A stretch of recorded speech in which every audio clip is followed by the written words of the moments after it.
જય હિન્દ મિત્રો. તો મિત્રો, જે એમ સમજી લો કે તૈયારી કરતા હોય બીજી થઈ જાય બીજી, પણ એના માટે તમારે મહેનત અતિશય કરવી પડે છે ને એ મહેનત આપણે એક બોયઝ જો પૂરેપૂરી શિદ્દત છે એમ સમજી લો કે કરી હતી અને ઘણો સમય આપ્યો એને 92-93 કિલો વજનમાંથી ઘટાડી અને અત્યારે નીચે વયો ગયો છે.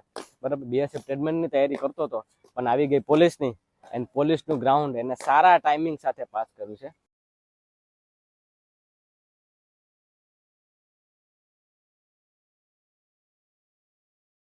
ખૂબ ખૂબ અભિનંદન એન્ડ કોંગ્રેચ્યુલેશન્સ.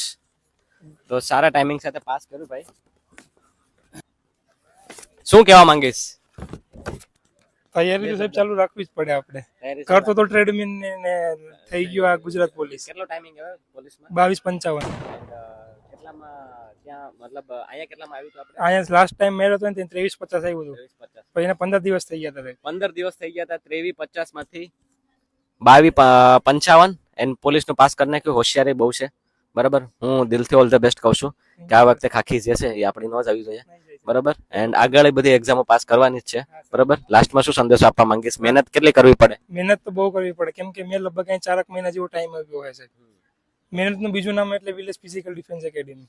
મિત્રો, મારું તો બસ એટલું જ કહેવાનું છે. મેં તો એમને પૂરેપૂરી કોશિશ કરાવડાવી પણ એને પૂરું ડેડિકેશનથી એક વર્કઆઉટ ફોલો કર્યું અને આપણે રેગ્યુલર એને સેશન જે છે અટેન્ડ કર્યા હતા તેનું એને રિઝલ્ટ મિત્રો મળી ગયું છે. તો બસ મિત્રો, એટલું જ છે. તમે પણ ધ્યાન રાખજો. આકાશની ઝરની હવે આપણે એને વર્દી સાથે દુઆ કરીએ કે વર્દી સાથે મળીએ આપણે એને. બરાબર, બાકી આગળ ભરતી તો કરવાની જ છે. બરાબર, તો બસ મિત્રો, આ બી તમે પણ ધ્યાન રાખજો એન્ડ બેસ્ટ આપજો. જય હિન્દ.